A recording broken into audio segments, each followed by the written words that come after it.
Andy, my dude, have you heard of the magical website builder known as Squarespace? Ugh, not another Squarespace ad. I feel like every podcast is sponsored by them. Hey, don't knock it till you try it. Yes, okay, it is overhyped, but actually it lives up to the hype. Squarespace is like a website fairy godmother. With a click of a button, your site transforms into a beautiful masterpiece. A website fairy godmother? That sounds interesting. What makes it so magical? Well, for starters, those slick templates make anyone look like a professional web designer. Pick one, customize the colors and fonts to match your brand, and voila. Plus, the drag-and-drop fluid engine is so easy, your grandma could build a site on Squarespace. Well, she did knit me a lovely scarf last Christmas. Maybe website design is next. Exactly. And when you're ready to sell your Nana's handmade scarves online, Squarespace has built-in e-commerce. Add a store with one click. Get flexible payment options. Then watch those sales roll in.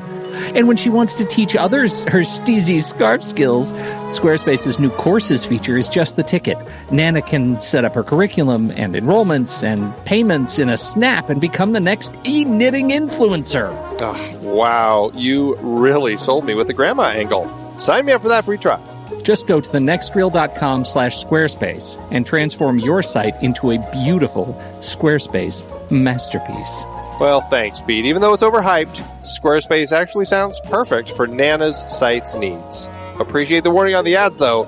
I'll brace myself next time I listen to a podcast. Anytime. Let me know if you need any help getting that site up and running.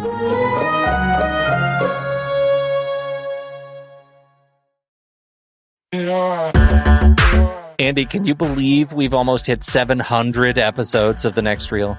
I know, it's crazy. And with all the other episodes in our family of podcasts, we are well over 1,200 episodes of movie conversation. It's really pretty amazing that we've gotten to have these in-depth movie chats every week for over a decade now. And we couldn't have done it without our loyal community of film fans. Their support over the years has meant so much. For sure. That reminds me, we should give the merch store a shout out. Buying shirts from thenextreel.com/merch is a great way listeners can continue to support the show. Plus, they get to sport our great designs. Absolutely. I think sometimes folks forget we have a variety of shirts, mugs, phone cases, and more available. In fact, a great place to start is with a shirt sporting the Next Reel's logo. We also have that classic Fast Times Spicoli Surf School tee, or the weirdly popular Rusty's European Tour shirt. The one from National Lampoon's European Vacation. Why is that so popular? Search me, but we have sold a ridiculous number of those. I guess there are a lot of Rustys taking trips to Europe? We're always adding new designs based on movies we've covered, like our brand new design for a streetcar named Desire, featuring a streetcar named Desire. So if you want to rep your love of TNR and films, head to thenextreel.com/merch. Every purchase helps us continue to have these weekly in-depth conversations. So visit thenextreel.com/merch today. And as always, thanks for listening and being a part of the Next Reel community. We've got lots more great movie chats coming your way.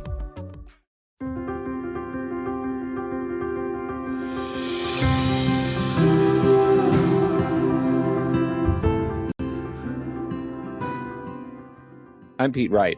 And I'm Andy Nelson. Welcome to The Next Reel. When the movie ends, our conversation begins. Twilight Eclipse is over. Please stop taking your clothes off. Jacob, what are you doing? I'm here to warn you. Just leave. Now. She has a right to know. What? We've been tracking the situation in Seattle for a while. Unexplained disappearances. Killings. Someone's creating an army. An army of vampires? They're coming here. This movie should have been called Twilight Thruple. What is the church, ask the Volturi, does the church allow a thruple? That's really the central question of Bella's world right now. Okay, so hold on. I have to ask the question here. Talking about the titles again. Mm-hmm. This one is Eclipse. Now I'm searching to see if I can find a reason why Stephenie Meyer said, "Oh, Eclipse is the perfect follow-up to The New Moon." Didn't you find that? And it was because it sounds cool? I found the New Moon thing because it was the darkest part of Bella's life. And I'm trying to see right now if there's something that she said about Eclipse. The book was inspired and influenced by Wuthering Heights. So we had Romeo and Juliet last time, and here we have some Emily Bronte. Okay. That's interesting. So she's pretty much rewriting this is essentially like Abraham Lincoln Vampire Hunter or Pride and Prejudice and Zombies. Right? We're just rewriting stuff with horror monsters in them. This is what she said when she was comparing Edward and Jacob to Heathcliff and Edgar Linton. She said, quote, "You could look at Edward and Jacob from one perspective and say, okay, this one is Heathcliff and that one is Edgar. And someone else might say, no, wait a second. Because of this reason and that reason, that one is Heathcliff and the other one is Edgar." I like that confusion because that's how life is. Okay. I think that, one, they just go read the original, please. I don't think they did it well. I don't think that confusion serves the movie. The movie just ends up confused. But that's where she was with Romeo and Juliet with the last one. Like that was another one where it didn't quite gel. Yeah, it's just like, okay, she's taking better properties and she's twisting elements of them into these books, these romance novels of hers. Yeah. Marry Me, also. I've just decided that I'm going to take on the role of Bella and occasionally just throw it in. Just yell out lines from Bella and Edward, just throughout, to you throughout the entire conversation. I'll say, no, not until you're 18, Pete. Just to clarify, though. Marry me. Just to clarify, I could not find anything as to why she chose Eclipse for the name of the book. Interestingly, the thing that came up most about the book is the fact that the cover of the book had a red ribbon on it, like a torn ribbon. And that seems to be kind of a whole thing about it because the broken ribbon, as she says, represents choice because Bella has to choose between her love for Edward and her friendship with Jacob. Okay. Yeah. You can make a red ribbon symbolize anything you want anymore. It's lost all meaning. All right. Well, when this movie came out, like before, it was PG-13 here in the States by the old MPAA for intense sequence of action and violence and some sensuality. All right. We're getting back to the sensuality. Marry me.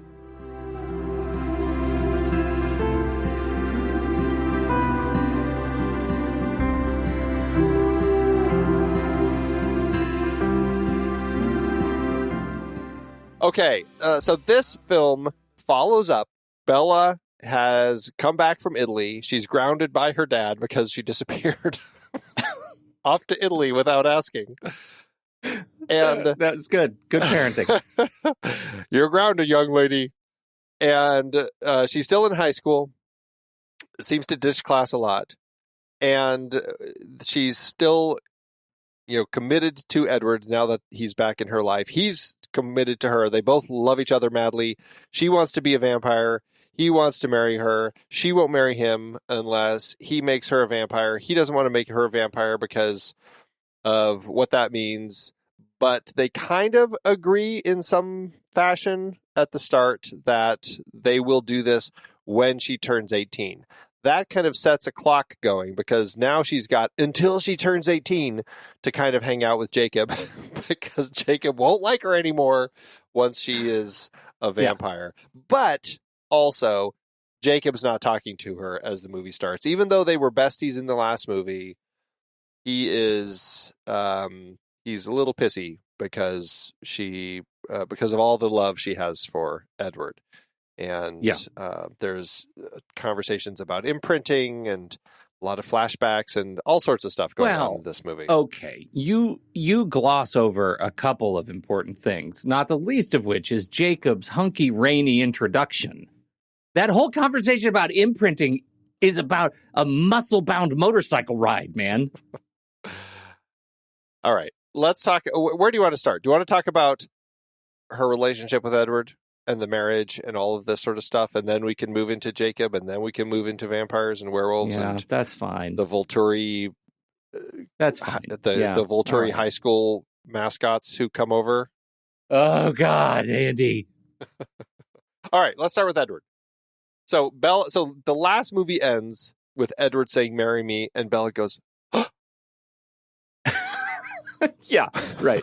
They wake up in a field that is color timed so poorly. Like, it is just the color in this movie is just taken any of the mood from the last movie. It just made it completely like absence of all mood at all, even a bad mood. It's just boring. Like, the texture of this movie is boring, but it opens in the saddest, like trying to be green, aspirationally green field with some sparkly face, and the marry me conversation that does not end. Marry me. I don't want to marry me. I don't, but marry me. And then some kissing. And so they're actively making out in the thing. She's still all horny for him, but at least she goes home by 4 so that the grounding stays in place.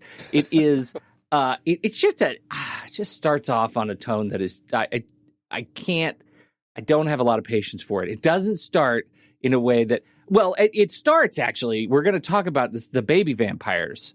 I call them baby vampires because that's really where it starts. It starts in Seattle. But you'll note we didn't naturally start there because that's such a weirdly clamped on part of the story of this movie, the way this movie is put together, which is just like juggling story cards. We'll talk about the newborns when we get to the vampires because, like the first film, there are antagonistic elements scattered throughout the film that are somewhat tied in, but just like the last film, the last 2 films, really, they're dropped in here and there, just designed to have a big Act 3 climax. And that's really the way that Stephenie Meyer seems to be crafting these.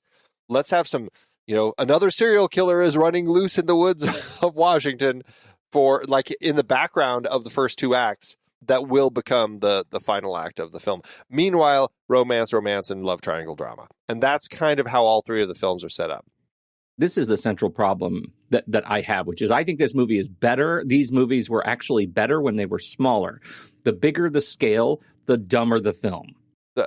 We know you don't like the romance. That's your big thing with these ones, is the romance is the hardest part to deal with. Well, I thought you didn't like the romance last time. Well, I'm not talking about me. I'm talking about you. I struggled with the romance also, but I'm specifically saying that, coming into a conversation about Edward and Bella, immediately it's going to be hard for you because it's all of this sappy romance as these two really kind of debate marriage and vampirism and all of that sort of stuff.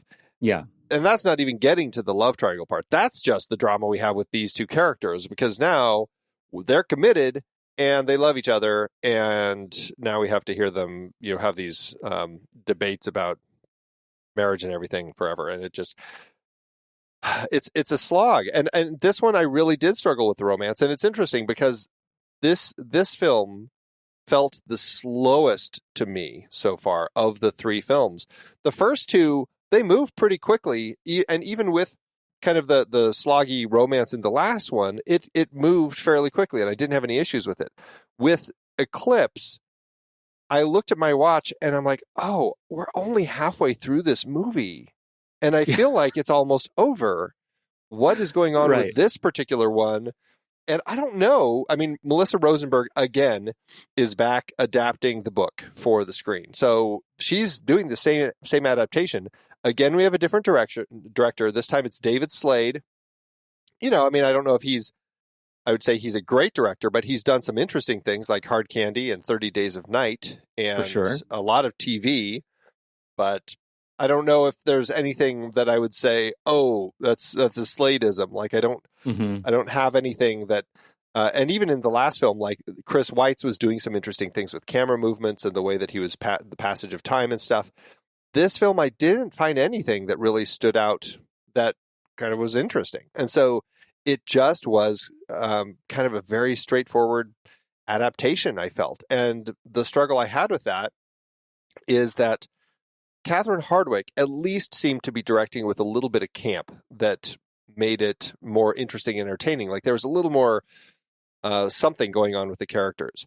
And so far, both Chris Weitz and David Slade seem to be directing this very straightforward, with no camp in mind, just, quote, staying true to the material. And I don't think that's a good idea. I mean, maybe it's good because of Stephenie Meyer and her fans, but for, an actual film, I feel like it ends up making it really kind of sappy and sloppy, and it becomes a slog. I 100% agree. When you look at what they introduce here, right? They introduce these elements, like you already mentioned. We want to have a big third act climax, and that becomes a big battle.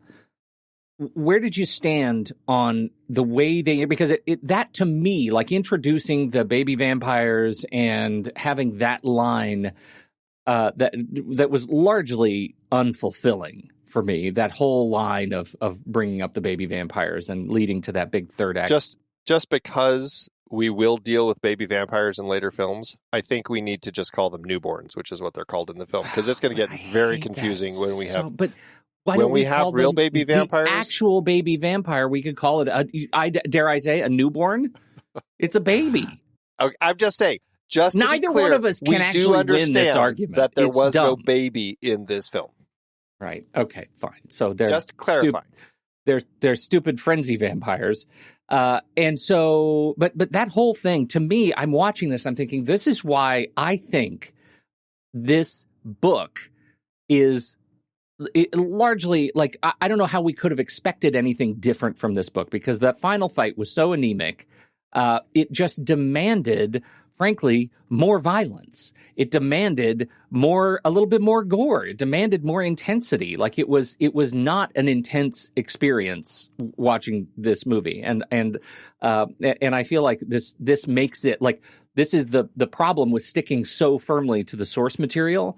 That the source material does not make a good, I don't know what this movie is. Is it an action movie? Is it a romance movie? Is it a coming of age movie? Is it a marriage movie?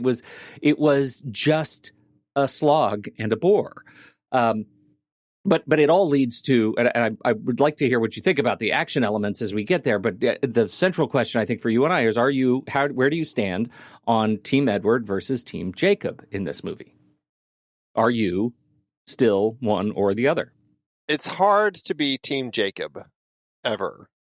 I find it a weird setup. And like partway through this film, I wrote down in my notes, so clearly the Team Edward, Team Jacob debate is over, because everybody seems to be pretty firmly planted on the idea that she's going to hook up with Edward and they're going to get married. And Jacob is, just kind of a friend. And then all of a sudden the story shifts and Jacob is like all over her and he's force kissing her. And, and demanding, that she really loves him and all this sort of stuff. I'm like, oh, okay. So we had to get more Team Edward, Team Jacob nonsense into this movie. And it's all forced upon by Jacob in the film every time. And it just never feels like there was ever a Team Jacob. Like Team Edward, Team Jacob honestly seems like an artificial element brought on by fans who just are voting which one do they actually like better and think is hotter. It doesn't seem to be in any way, shape, or form related to the story, because there's never a debate in the film about which one is she going to pick. It's weird that this is a thing that people debate, because that's not how it is. So I think it's just my read of it. In all the middle-aged women I saw wearing a Team Edward or Team Jacob shirt is, I think he's the hotter one. Like, that's really what I think it boils down to. This is a hot or not discussion. I totally agree with you. And I was so frustrated about that, because the movie starts off with Edward, who is saying, like, the worst codependent, like, emotionally manipulative things. Yeah, I broke your truck, but I'm trying to keep you safe because I love you. Like just disgusting. And then, of course, Jacob is the most unlikable, like peak unlikable in this movie. The whole team should be Team Bella, get out of this town. They are both bad for you. I would love Breaking Dawn to be the story of Bella actually realizing that she is in two terrible, emotionally manipulative relationships, and the action is her trying to escape them both, because that would be a redeeming movie. Like, that would show character growth. As it is, it's just not. It's none of that. It's empty calories. It's as empty calories. She needs to get out. She needs to go away because they're both terrible. I think there was a debate in the last movie. I think because they made Jacob kind of likable and adorable, and he was going through some stuff, right? Like, I think you could have made the case that, yeah, okay, there's a team Jacob, it's fine. But in this movie, that is all put to bed. They're both terrible. They're both terrible and unlikable, and she needs to move on. I think it just boils down to the way that Stephenie Meyer crafts her characters and writes the story, and some of it the way that the performers or the actors are giving us their performances. But I genuinely do think that Kristen Stewart and Robert Pattinson are good actors when in the right roles. This franchise, there has been plenty of talk about how Robert Pattinson has kind of dismissed it, and Kristen Stewart probably has too. They both have gone on to do much better things, much more interesting things in their careers. And I feel like there is an element in this of looking at how challenging it can be for a good actor to deliver on a bad script. You look at Natalie Portman and anybody involved in the Star Wars prequels. They are doing their best, but they're really not that great. Like it's tough when you have a director who is clearly not designed to direct actors, working with actors who have a terrible script. You end up with Star Wars prequels. And in this case, I can't speak to David Slade's directing specifically, but again, he's having to work with Stephenie Meyer level material, and it just comes across. It's like this treacle that just these actors just can't get through. And it just, at the very least, Kristen Stewart doesn't have to do as much nonsense anger emoting as she did in the last film, and isn't sleep rage, right? Yeah, right. So she seems to be a little more sane here, but still, it's just they're not given a lot to work with. You brought up imprinting a bit ago. The imprinting is the setup. Isn't that when Jacob peed on her? I was wondering that the whole time. They kept talking about scent in this movie, and not one of them peed anywhere. But the imprinting conversation. Now, again, I haven't seen Breaking Dawn, nor have I read the book.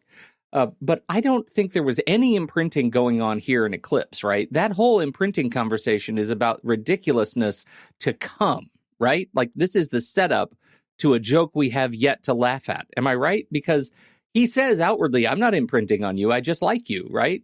I don't know. I had the impression for a while that he had imprinted on her, but just hadn't told her. Like, the way that he sets that up, it seems like, yeah, I totally already imprinted on you. It's a secret. I can't tell you yet because I can't get you to stop talking about this stupid vampire. And so that's where I thought he was, but yeah, it hasn't come up. So I guess to your point, yeah, it might be something that we do get more of in later films. Yeah, that's my understanding, only because I have heard others make fun of imprinting in the later movie, and so I look forward to getting there. The thing that can I just say what really drives me nuts about imprinting? Oh, please. Is imprinting, I don't know, it seems like something that they would do to something else or somebody else that would make them more interested in them, like dropping their scent, and that would make her fall for him, like a love potion-y sort of thing, like whatever.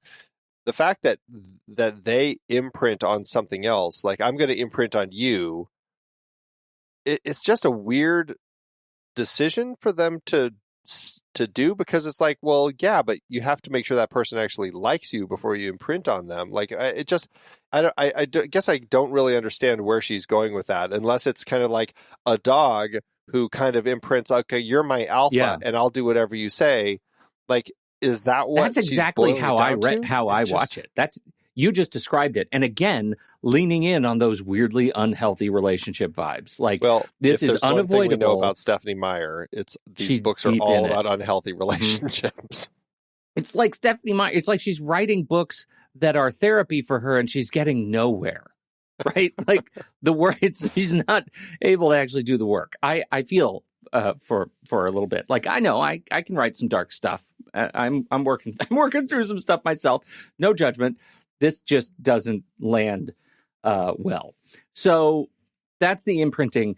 I also think if I were to generously be Team Jacob, She goes to his house on the motorbike, right? They get on, she's on the bike and they have the imprinting conversation, and she goes to the house. And now there are two women in the clan. One of them is not a werewolf. It's Emily, who we met last time, who has the big scar on her face. And the other is Leah, who is now a werewolf. And miraculously, she wears a shirt, not like all the other werewolves. So that's a thing. Don't you at any point think maybe the reason Jacob loves Bella so much is because there are just no other women in the tribal lands? Like, he found Bella and just is leaning in. He needs to get out too. He needs to leave and meet some more people.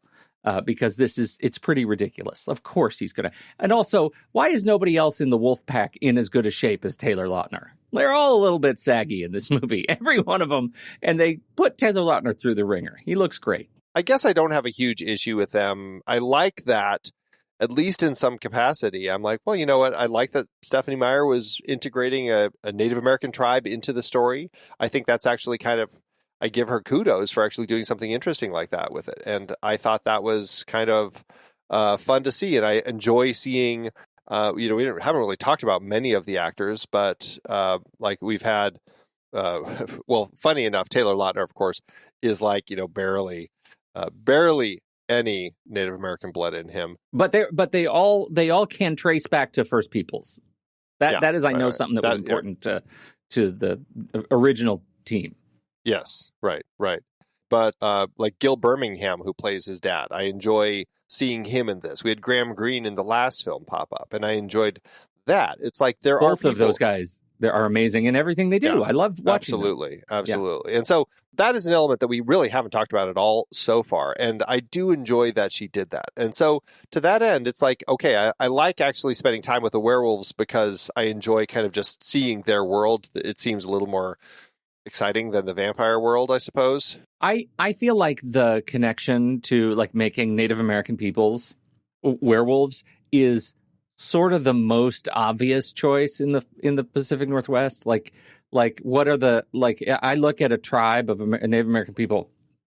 What is the closest I can come to making a horror story out of it? Like this horror romance. Oh, it's going to be a pack of wolves. Like it feels like obvious low-hanging fruit. It doesn't feel like it's doing the tribe any favors.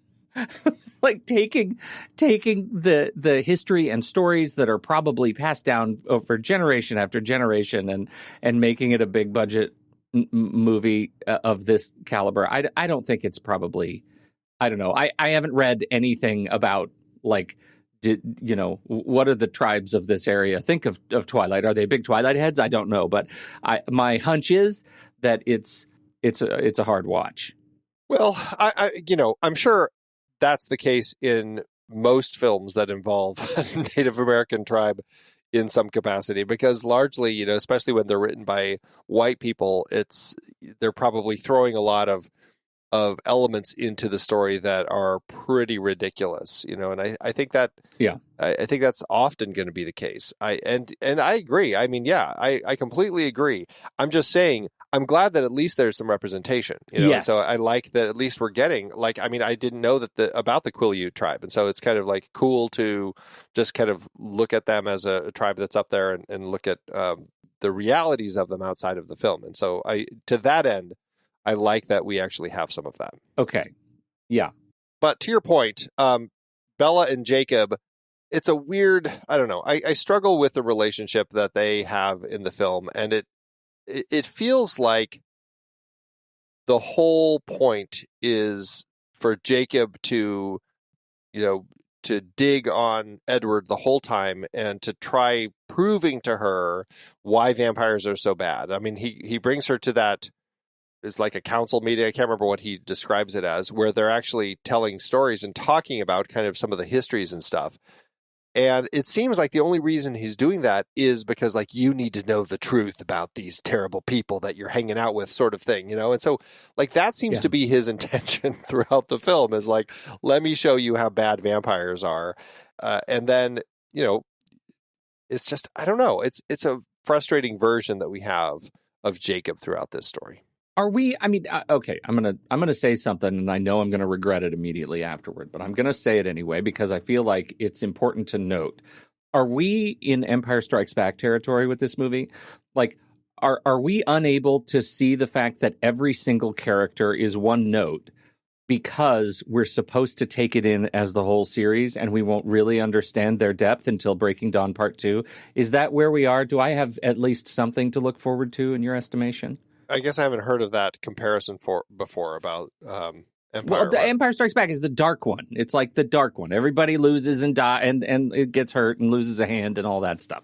And so by the end of Jedi, it's rejoicing. Like it is when you look at each individual movie, they're great, but when you look at the whole arc, there's something different, right? You get the whole story. That's the theory. And that this is the darkness before the dawn, this is Joseph Campbell, this is all those things. Well, this is technically the eclipse before the dawn. Is This is the eclipse. Sorry. Right after the new moon, before the breaking dawn. Yeah. That's what I'm saying. Like, I feel like maybe I need to, like, I'm reacting to this movie because I feel, to me, it's a bad movie. But maybe I will like it more when I see the next two. There's always that opportunity to rethink things in a story when you look at the later properties, especially when it's been a whole franchise, right? But still, the film is the film. Empire Strikes Back is still a great movie. You don't need Return of the Jedi to go, oh, now I get it. Yeah, wow, that was a great movie. I wish that I had known. Like, you don't need that. And so that's why I was a little thrown by the question, because tying it to Empire Strikes Back seems like such a grave I admitted sin. that. No, I admitted that up front. I just want to know. I said that's where this would go. I know, but but again, I don't know if I think that this is still, like, there's nothing about this that stands out as like, even looking at the two films that came prior to it without having looked at the two films that come afterward. Nothing about this makes it stand out as the better of the three or the best of the three. Like, it feels like at this point, kind of the low point of the three. Like, it's a tougher one to get through. We introduced a really interesting group with the Volturi in the last film, and now we've got just like this little the high school clique of the Volturi coming over here, head up by Dakota Fanning. Like, I can't even figure out what they're trying to do. Like, are they really kind of behind Victoria and what she's doing with Riley and the newborns? Or because she seems to just be keeping her eye on them, like, oh, they're going to do my bit, or they're going to get done what I want them to do. It just, like, that whole thing is just like, the Volturi was interesting. Why are we just left with this group to represent the Volturi now? Yeah. Why do we still have Victoria? Like, she is the least interesting antagonist that has still been trailing since the first film. It's like, why do we still have to deal with this stupid character that was never interesting to begin with? Like, she was never a good antagonist, and we keep having her in every film. It's like, good Lord, are we not done with her yet? I wonder that too, because my hunch was, in the beginning, they wanted to create this ominous presence in Victoria that she was going to be hunting them for like 5 movies, right? That's what it felt like to me. Like, there was opportunity here to make her like Voldemort, right? Like, there was the name that she who shall not be named, because she's going to be there, and the conflict will come in the final movie when we actually reach the end of her story. And boy, did that not play out for old Bryce Dallas Howard. Like, that ended up being feeling like a completely shoehorned, like, oh my God, we made a huge mistake trying to do this Victoria subplot. We have to end it quickly. And so they did it while camping. Yeah. Well, let's just talk Victoria for a little bit. Victoria, they changed the casting. We had beforehand, it was Rachel Lefevre, or Lefevre, however you want to say her last name, who had been Victoria in the first 2 films. They had actually asked Bryce Dallas Howard to be Victoria in the first film, but she turned it down because she thought the role was too small. And so Lefevre, however you just said it, took it on, and she did okay for a small role in the first 2 films. She has a bigger role here, but did not get asked, apparently. I guess the way that it sounds is that Summit Entertainment said that there had been scheduling conflicts. There was another film that Rachel had been signed on to called Barney's Version, and they both were filming about the same time. So without even really doing anything to like have any conversations with her about it, they just recast her. And they went back to Bryce Dallas Howard and brought her on.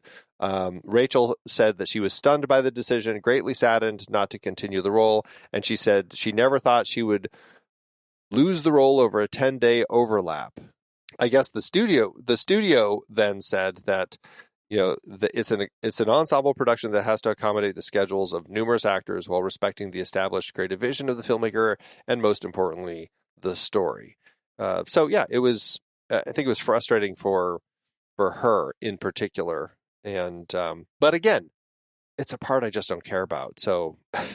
I think I just feel like we need to note that that Twilight Eclipse is a 5 on the IMDb scale, and Barney's Version is a Jake Hoffman, Paul Giamatti film at a 7.3 on IMDb, and so I feel like we need to go watch that. She might have actually made out. And it has Scott Speedman, so there's our little Underworld crossover. Yes, there's the Underworld crossover, absolutely. So, Adam Agoyan is in Barney's Version. Dustin Hoffman. I mean, come on. It's Minnie Driver. No, Jake Hoffman. Dustin Hoffman. Is he in it as well? Dustin Hoffman is like the dad in the film. So I'm guessing. I just don't see him credited on the anywhere. poster. Like he and Paul That's Jake Hoffman.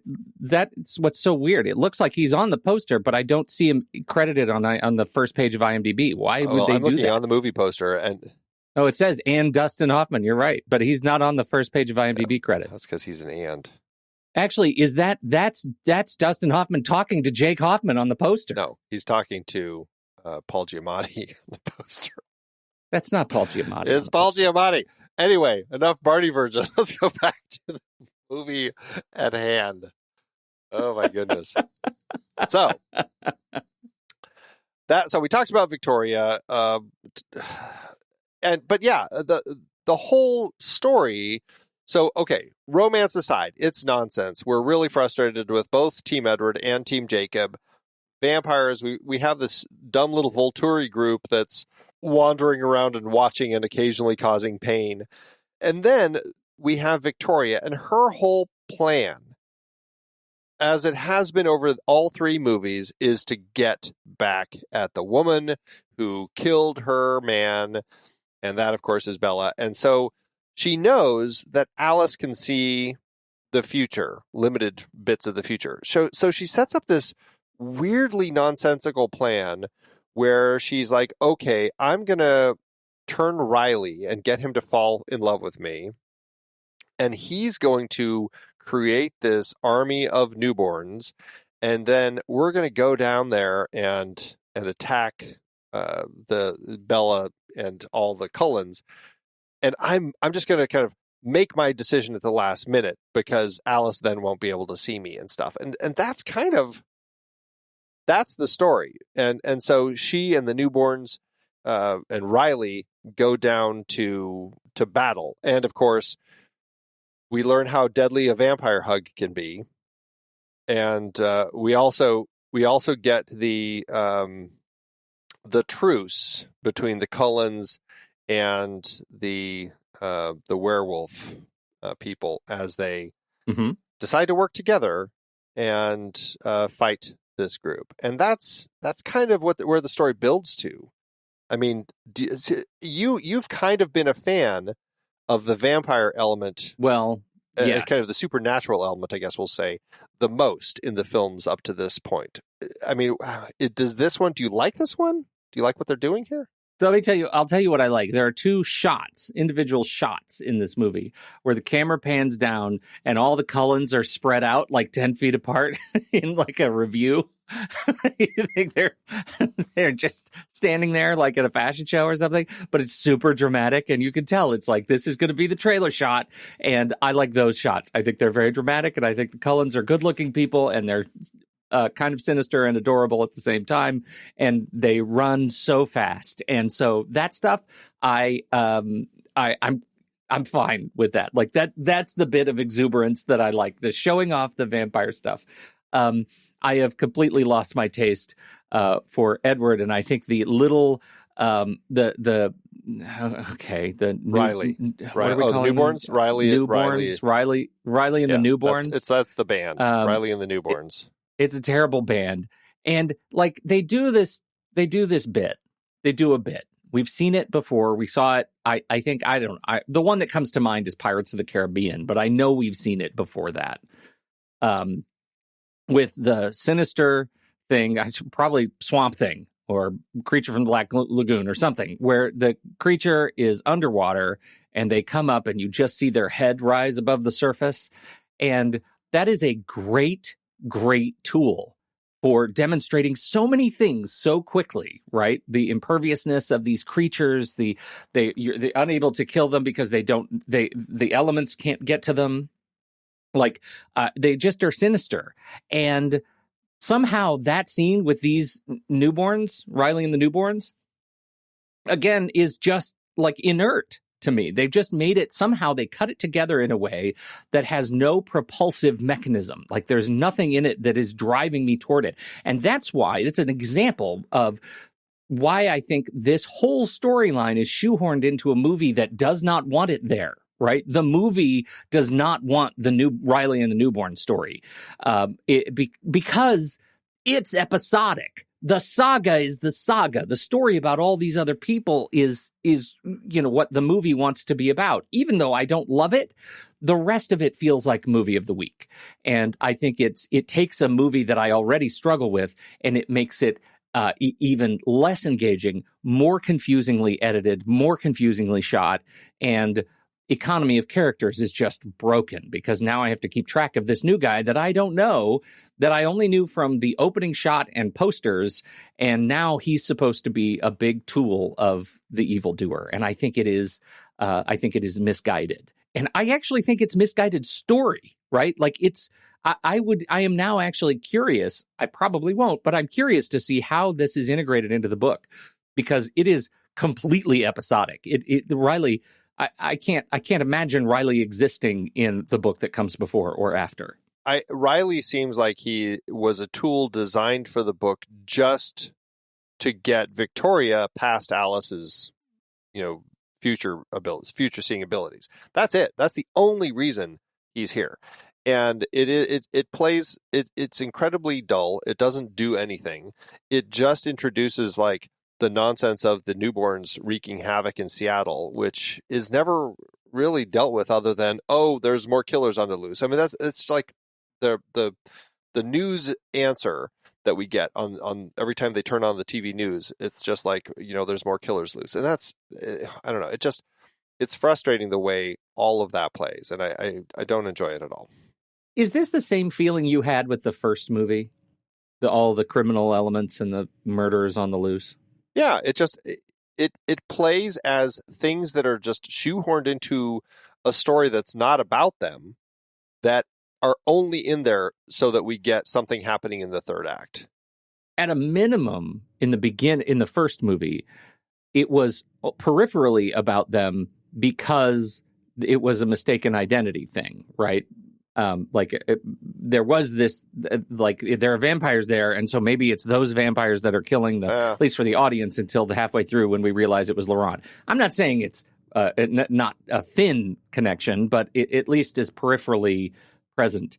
In this movie, I feel like there's nothing. Like there's no connection, even if you are generous about the Victoria connection, because of the way she's been handled. I think it's not enough. It also makes me very confused about the rules of the Volturi, because they seem to have this thing about like, well, we have to stop them if they start eating too much or making us too visible to the public, sort of thing. Like, you're okay feeding as long as you don't turn it into something where we're on the news. Meanwhile, the Volturi is bringing in whole tourist groups and devouring them. So I don't really understand their position. It just seems very haphazardly thrown together, as far which I think is the same through all of these films as far as the way that the rules are determined, and it makes for a frustrating experience.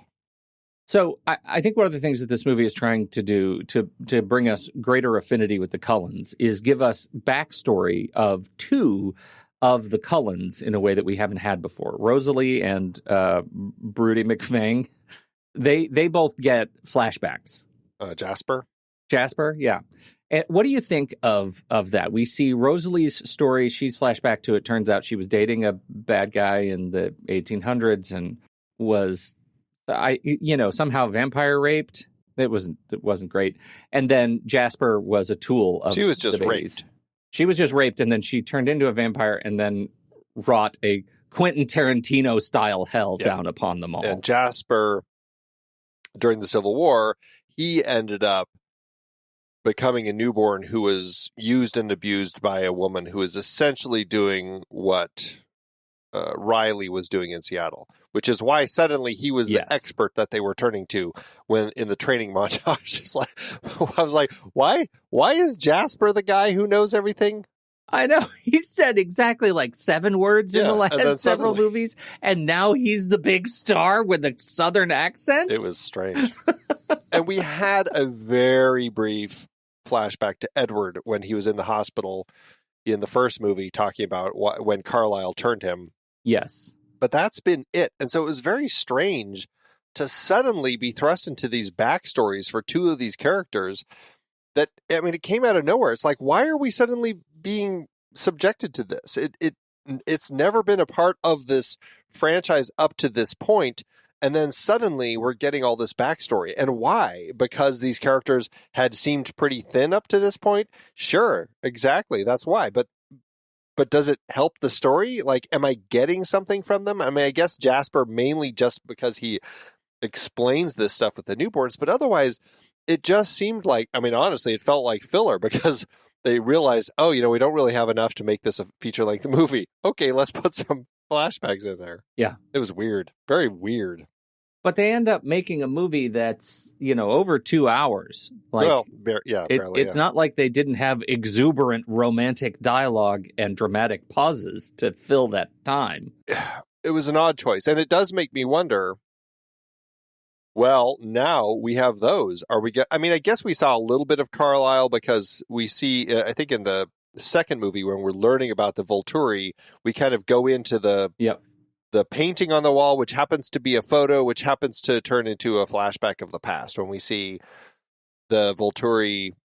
Which was a cool trick. Yeah. Visually. Seen it before, seen it done better, but sure. But that was their only sense, is getting Carlisle, a little flashback to Carlisle that he used to be part of the Volturi before he left because he wanted to go vegan, basically. Because he's a vegan, yeah. But we've never seen Esme, the mom. We've never seen Alice, and we've never seen Emmett. And so now I'm wondering, are we going to get their flashbacks in a future movie? Or hey, maybe we'll flash back to when Charlie and Bella's mom were married. Who knows what sort of flashbacks we're going to get? There's so much backstory we need, so much exposition backstory, and it's Baxposition. Baxposition. Can I just say, what the hell was Edward doing going to Florida? Like, that is, for a person who has to deal with Sparkle, like, that is the wrong state to go to. How did he get from the airport to the car? Yeah. Like, how does he do anything? Well, we didn't talk about that in Phoenix, too, but apparently that was a thing there. I don't know. It was nonsense. We do have the scene in the tent where there is the boys have a chance to talk because Jacob aptly describes himself as hotter than Edward in one of the thinnest digs I think that has been written, and climbs into the sleeping bag and then proceeds to just, I don't know, mind violate her while she sleeps just to, for his own satisfaction and to get under Edward's skin. Pretty dark setup. But the boys do get a chance to talk about how, gosh, if I didn't hate you so much, I might actually find you a friend. And so I don't love it. I don't love it, but it is a moment of quiet in the film that we do get between the boys. Yeah, that whole thing. I mean, that's the conclusion of our love triangle, that they feel like, okay, you know what, we can get along because we're going to try save Bella. It does end, the final scene of the movie, they're back in the field, and oh God, well, it is the final. I just moved a window and saw the chat room, and I missed some things. If you want to become a member of the Next Reel, you could join us for our live recordings like Brian did in the chat room, and you would be able to remind us of things like, oh, don't forget, Bella kisses Jacob in such a weird setup. Kiss me. Why does she say that? Andy, why does she say that? I think I might have an answer, and it's her last scene of the movie, but I am curious your take on it. If you're looking for any logic, this is the wrong conversation. You're not going to have it? Okay.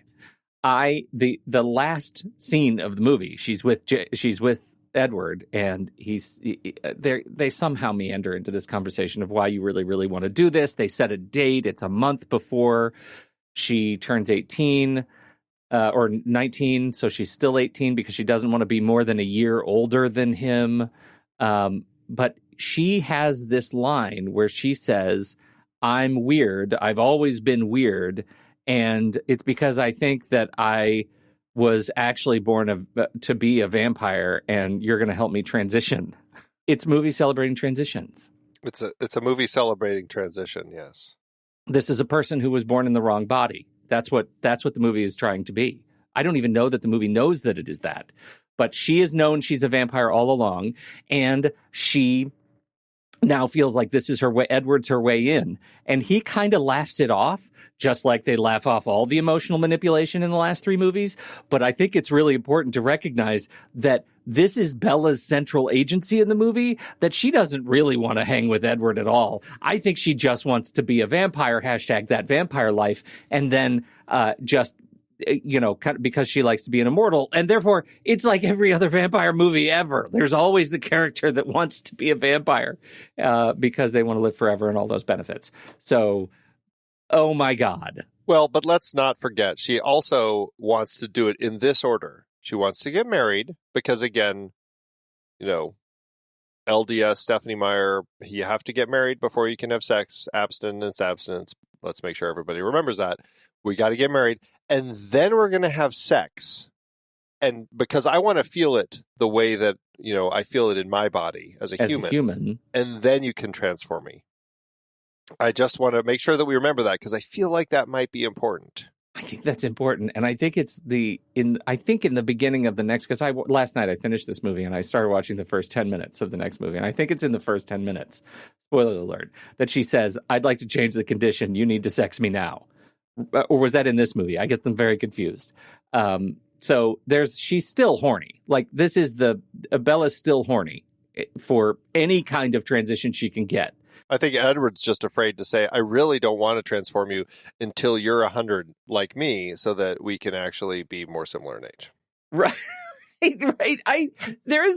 It's possible that you could watch this movie and think that Edward is hiding something maybe more sort of deep in his personality, that he doesn't want to have sex with her at all. Is Edward gay? Is that what it is? He's just looking for a beard in this case? Like, he just needs to pretend like there's some sort of weird sexual vampire politics that we don't know about? I think there might be. I think that's what I think that's what we've uncovered. She's transitioning, and everybody else doesn't have sex anymore because they're vampires. There is certainly probably a line of fanfic that you're now falling into. Andy, we're doing a whole series on what is essentially fan fiction of itself. I don't know why that's a problem.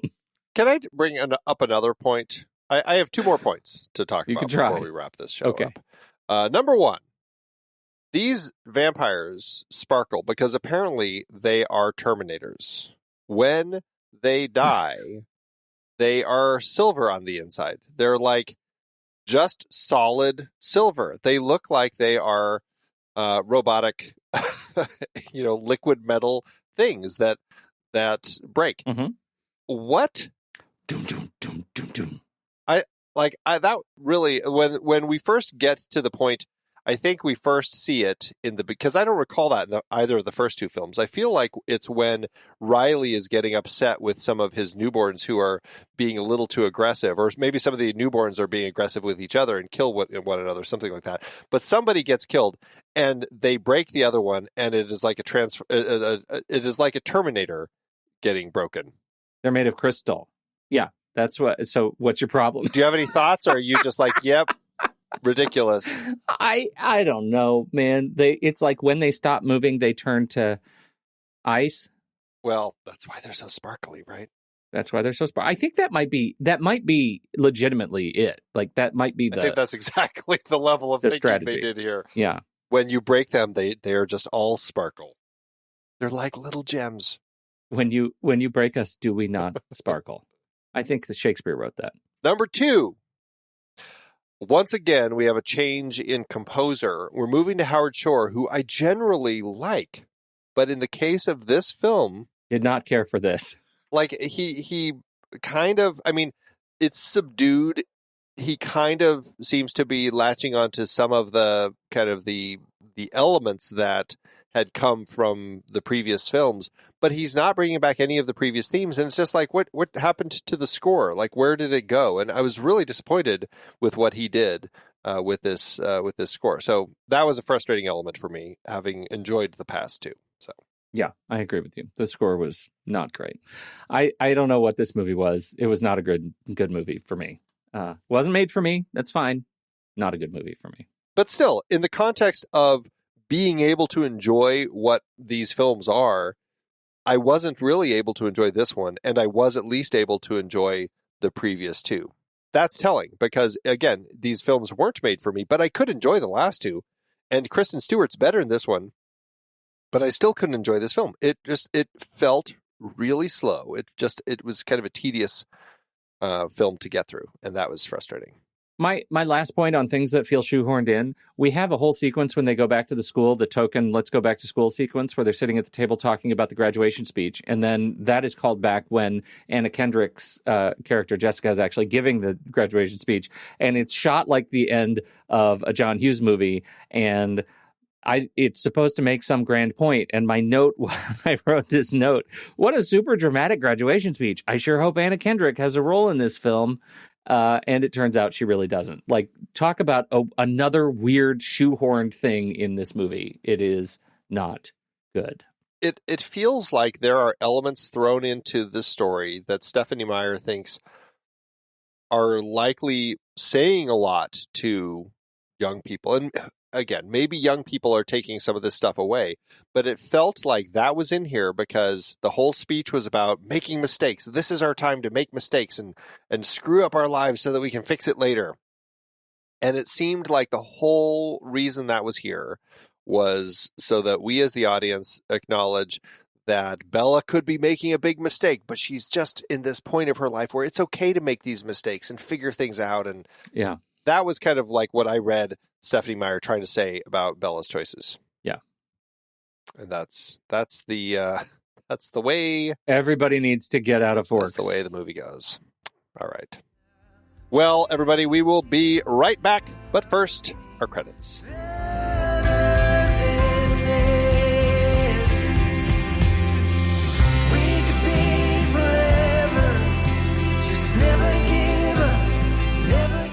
Next Reel is a production of True Story FM, engineering by Andy Nelson, music by Chris Mason, Oriel Novella, and Eli Catlin.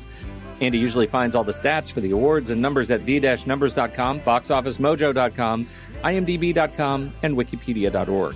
Find the show at truestory.fm, and if your podcast app allows ratings and reviews, please consider doing that for our show. Or Jasper will punch you. Never lose focus. Or a vampire will hug you. No!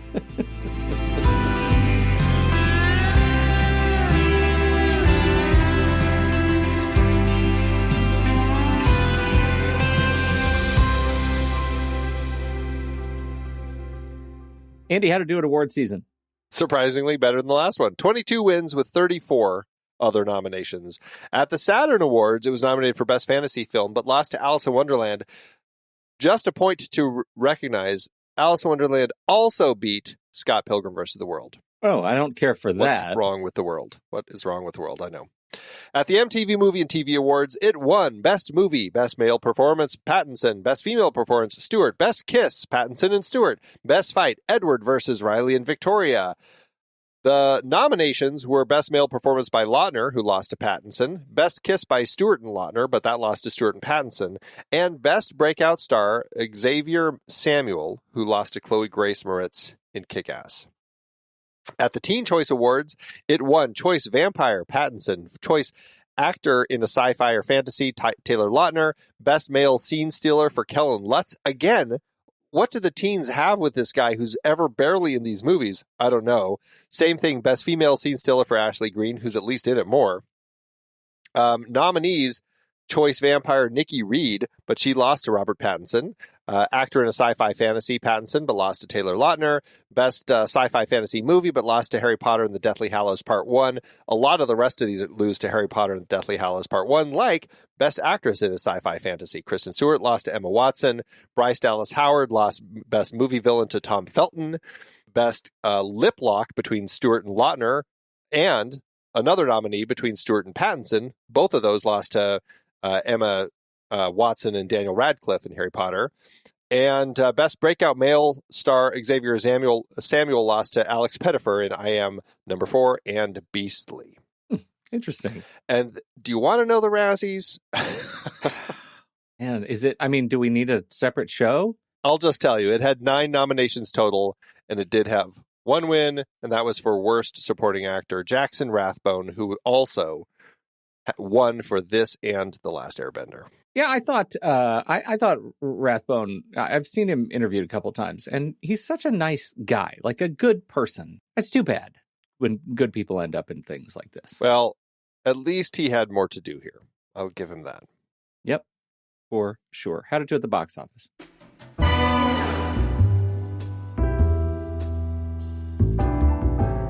Well, for Slade's film, he had a budget of $68 million. Again, an increase from the previous entry. That is about $79.5 million in today's dollars. This one was the only one to try a summer release, opening June 30th, 2010, opposite Grown Ups and The Last Airbender. It looks like they were trying to avoid the Harry Potter juggernaut of Deathly Hallows Part 1, which did take the Thanksgiving spot, so that's probably why they shifted it. This landed in the number 1 spot and stayed there for 2 weeks, just like the last 2 entries, and just like those 2, it only stayed in the top 10 for 5 weeks. So far, it's a weird pattern for these films. And just like those, it also did really well, going on to earn $300.5 million domestically and $405.5 million internationally for a total gross of $826 million in today's dollars. That is actually a drop in adjusted gross from the last one. Regardless, the movie went on to earn an adjusted profit per finished minute of $6 million, just barely below New Moon.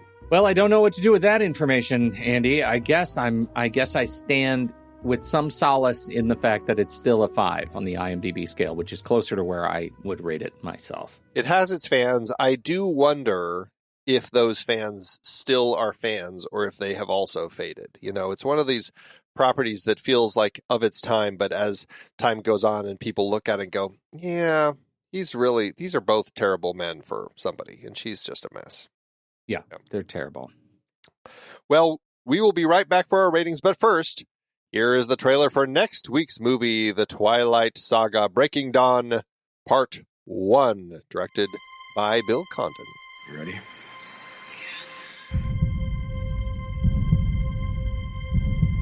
Just don't let me fall down. Never.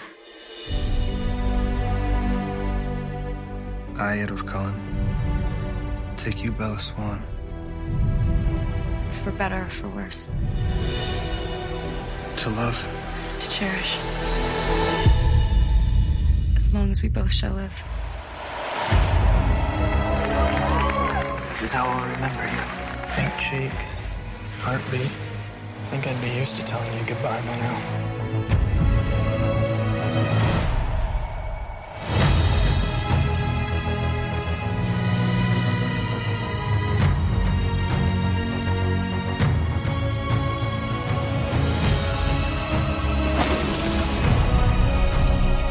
Last night was the best night of my existence.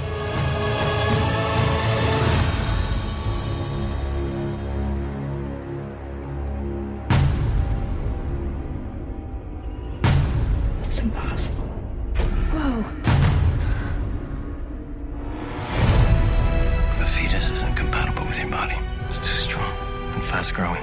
It's crushing you from the inside out. Your heart will give out before you can deliver. You did this. I can't see Bella's future anymore. We don't know what they've bred. We have to protect the tribe before it's too late. You're the enemy now. Sam won't hesitate. You will be slaughtered. It's starving you by the hour. I'm the one who lose you. You have to accept what is. You've given me no choice! Get ready. They're coming for Bella. They're not gonna touch her.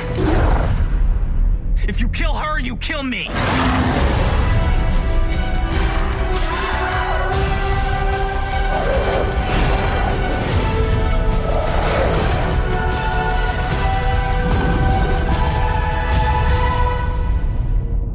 Bella, come on.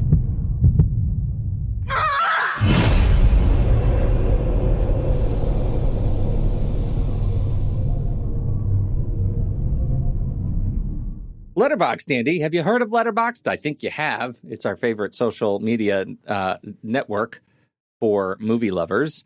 You can find us over there. I'm Pete Wright. Andy's Soda Creek Film. You can follow us, join us, see our reviews, ratings, all the movies we cover. The Next Reel as a show is over there too. Letterboxd.com/The Next Reel.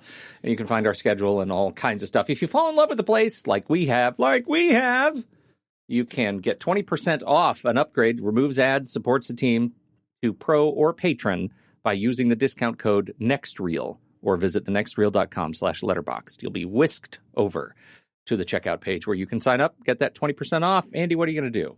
5 stars, no heart? The last one I gave 1.5 with a heart. It's a tough call. Do I do 1.5 and just say no heart? It was such a slow, I just had a hard time. I think I'm just going to do 1 star, no heart with this one. Yeah, we're right in alignment. I'm 1 star, no heart. I own this movie now, Andy. I own it. It was part of the deal. $14 for all 5 movies. And so now I own it. I have to look at it. It's in my collection. That's your choice. You wanted to buy it. You could have rented it. You can't light a digital movie on fire. That's the problem with digital. As much as you try, you lose the whole device. If you had a physical one, you could snap it in half and throw it. Maybe I need to buy an iPad just for that and just download this movie and just go outside and stomp That's on right. it. Well, those ratings will be over in our Letterboxd account. Don't forget, you can visit thenextreel.com/letterboxd to get your patron or pro membership, and it works for renewals as well. So what did you think about the Twilight Saga Eclipse? We would love to hear your thoughts. Hop into the Show Talk channel on Discord, where we will be talking about the movie this week. When the movie ends, our conversation begins.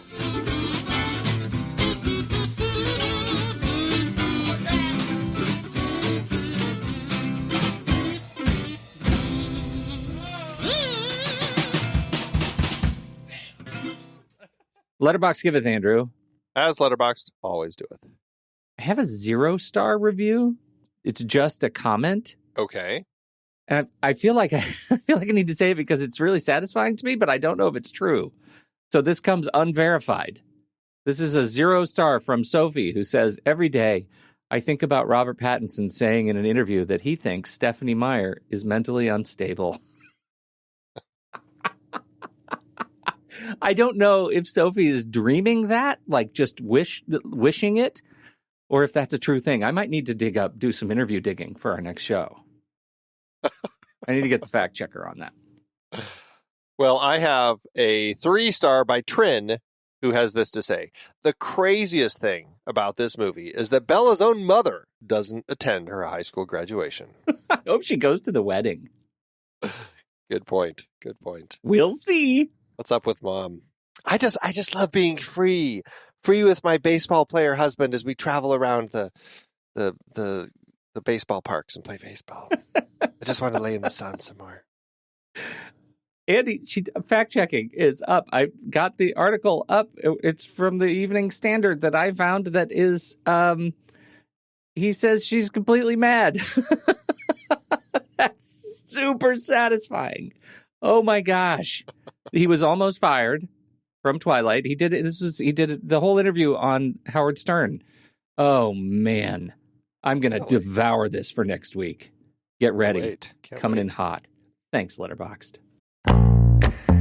It is hard to believe we've been having in-depth weekly conversations about movies since 2011. Oh, you're telling me.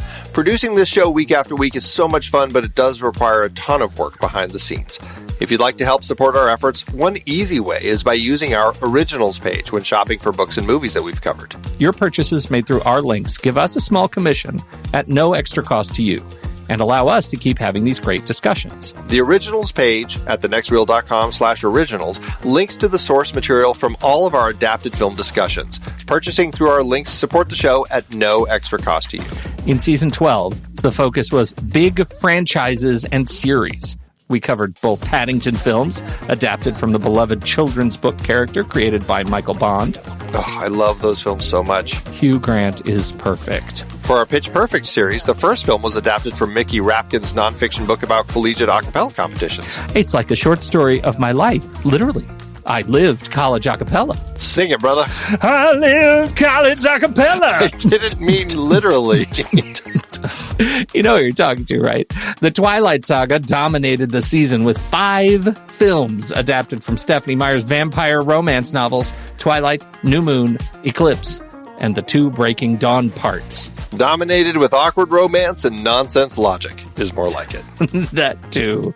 Another Thin Man brought us back to Dashiell Hammett's only Thin Man sequel based on other Hammett material, The Farewell Murder, that wasn't just based on the characters from the first film. We talked about Trainspotting and its sequel, T2 Trainspotting, adapted from Irvine Welsh's novels. I hate the sequel's name. I do too.